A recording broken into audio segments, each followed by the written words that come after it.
आजकल लोगों को न केवल अपना घर मजबूत बल्कि खूबसूरत भी चाहिए, इसलिए लैमिनेट की डिमांड काफी बढ़ गई है। लेकिन बदलते मौसम के कारण प्लाईवुड और लैमिनेट फैलते और सिकुड़ते हैं, जिससे क्रैक्स पड़ सकते हैं। प्लाईवुड, एमडीएफ और एचडीएच-एमआर में लैमिनेट के मुकाबले मॉइस्चर लेवल ज्यादा होता है। इस वजह से गर्मी के मौसम में लैमिनेट के मुकाबले प्लाईवुड, एमडीएफ, एचडीएच-एमआर ज्यादा सिकुड़ते हैं और लैमिनेट पे दबाव आने के कारण क्रैक पड़ जाता है। इसके अलावा भी लैमिनेट पर क्रैक पड़ने के कुछ और भी कारण हैं, जो लैमिनेट मैन्युफैक्चरर्स और अनुभवी यूजर्स से जानकारी प्राप्त हुई है, जो बेस्ट कारपेंट्री प्रैक्टिसेस के लिए महत्वपूर्ण है। आइए उन कारणों के बारे में बात करते हैं और जानते हैं उनके उपाय। High temperature and low humidity के कारण लैमिनेट क्रैकिंग की संभावना होती है।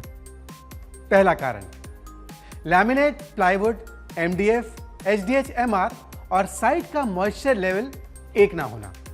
इसलिए लैमिनेट और प्लाईवुड को 48 घंटे पहले ही साइट पर रख दें, ताकि उनमें नमी वातावरण के समान हो सके।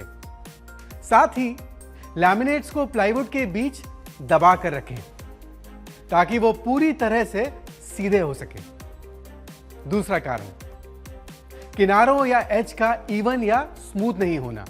इसलिए ध्यान रखें, लैमिनेट को काटने के बाद उसकी एज पर अनइवन फिनिश या बारीक क्रैक ना हो, ना ही उस पर आरी नुमा कट हो, क्योंकि आरी नुमा कट के टिप कमजोर पॉइंट बनाते हैं, जिससे क्रैक पड़ सकते हैं। इसलिए लैमिनेट काटने के बाद हमेशा उसकी सैंडिंग करें। और ध्यान देना, लैमिनेट हल्की क्वालिटी का नहीं होना चाहिए। तीसरा कारण, लैमिनेट के जॉइंट्स के बीच मूवमेंट के लिए गैप का ना होना। अगर मूवमेंट के लिए गैप ना हुआ तो लैमिनेट पे प्रेशर की वजह से क्रैक पड़ जाएंगे। इसलिए काफी लैमिनेट कंपनीज के सुझाव के अनुसार दो लैमिनेट के बीच में 2 mm का गैप जरूर रखें, ताकि प्रेशर के कारण क्रैक ना पड़े। चौथा कारण, लैमिनेट की अंदरूनी एजेस को 90 डिग्रीज एंगल में काटा जाना, क्योंकि जब लैमिनेट को अंदर से 90 डिग्रीज एंगल पे काटा जाता है तो दोनों कॉर्नर्स एक पॉइंट पर नहीं मिल पाते हैं। साथ ही इनकी थोड़ी ज्यादा कट जाने की संभावना होती है।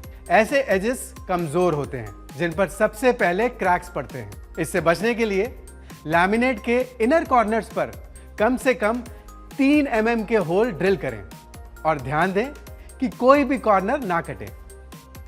ड्रिलिंग के बाद उन्हें सैंड पेपर से स्मूथ कर लें। पांचवा कारण, लैमिनेट में कीलें लगाने से आने वाले क्रैक्स। फर्नीचर बनाने के प्रोसेस में लैमिनेट पर नेल्स हैमर से लगाने पड़ते हैं, जिससे लैमिनेट पर बहुत प्रेशर पड़ता है।